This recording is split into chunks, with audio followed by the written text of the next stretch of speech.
வெள்ளியங்கிரி மலையின் மீது பெண்கள் ஏறக்கூடாது என்பதற்கு சில காரணங்கள் கூறப்படுகின்றன. கோவை மாவட்டத்தில் உள்ள வெள்ளியங்கிரி மலை பிரபலமானது.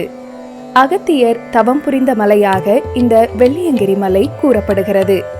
இம்மலை சிவனின் யோக உறைவிடமாகவும் இங்கு சிவன் கைலாயமாக காட்சியளிப்பதாகவும் கூறப்படுகிறது.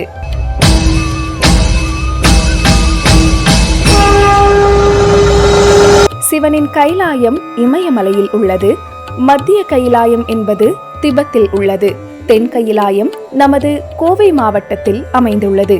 கோவையிலிருந்து சுமார் 30 கிலோமீட்டர் தொலைவில் அமைந்திருக்கும் அடர்ந்த வனப்பகுதி வெள்ளியங்கிரி மலை. தென் கைலாயம் என்பது அகத்தியர் தவம் புரிந்த புண்ணிய மலை எனவும் கூறப்படுகிறது. அதேபோல் 7 மலை கொண்ட திருத்தலமான இதில் தென்னகத்தில் மிகவும் சக்தி வாய்ந்த சுயம்பு லிங்கங்களான அக்னி, வாயு, நீர், நிலம், ஆகாயம் என பஞ்சபூதங்களும் ஒருங்கே அமைந்த தலமாக இது இருக்கின்றது. இங்கு இறைவன் பஞ்சலிங்கேசனாகவும் 6 அடி அகலமுள்ள குகையில் சிவன் பஞ்சலிங்கங்களாகவும் சுயம்பு மூர்த்தியாகவும் அருள் பாலித்து வருகிறார்.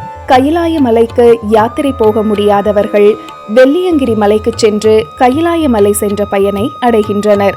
தென் கைலாயமாம் வெள்ளியங்கிரி ஆண்டவர் மலையின் 7 மலைகளின் தத்துவம் என்னவென்றால், கீழே உள்ள முதல் மலை நம் உடலின் மூலாதார சக்கரம், 2வது மலை சுவாதிஷ்டானம், 3வது மலை மணிப்பூரகம், 4வது மலை அநாகதம், 5வது மலை விஷுகத்தில், 6வது மலை சாகஸ்வரானத்தையும் கூறுகிறது. வெள்ளியங்கிரி மலைக்கு ஜனவரி முதல் மே மாதம் வரையில் சுமார் 5 லட்சம் பேர் வரை வருகிறார்கள் என கூறப்படும் நிலையில் இங்கு ஒருவருக்கு அன்னதானம் செய்தால் 1000 பேருக்கு அன்னதானம் செய்த பயன் கிடைக்கும் என பேரூர் புராணம் சொல்கிறது. அடர் வனப்பகுதி நிறைந்த இங்கு 10 வயது முதல் 60 வயது வரை பெண்கள் செல்லக்கூடாது என மருத்துவம் கலந்த அறிவியலை நம் முன்னோர்கள் கூறி சென்றனர். இந்த நிலையில் கடந்த மார்ச் மாதத்தில் சென்னையைச் சேர்ந்த ஒரு அழகு நிலைய பெண் கலைஞர் சமூக வலைதளத்தில் பொற்கொடி என்ற பெயரில் உள்ள அவர் வெள்ளியங்கிரி மலையில் தரிசனம் செய்ததாக வீடியோ ஒன்றை வெளியிட்டிருந்தார். இந்த வீடியோ வெளியாகி பரபரப்பை ஏற்படுத்தியது.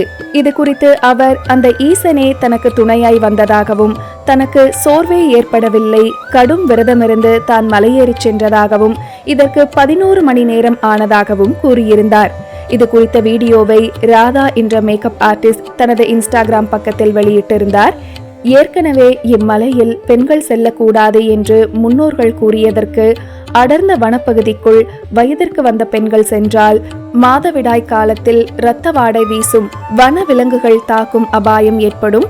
மேலும் செங்குத்தான மலைப்பகுதி என்பதால் திருமணமான பெண்கள் சென்றால் கர்ப்பம் கலைய வாய்ப்புள்ளது.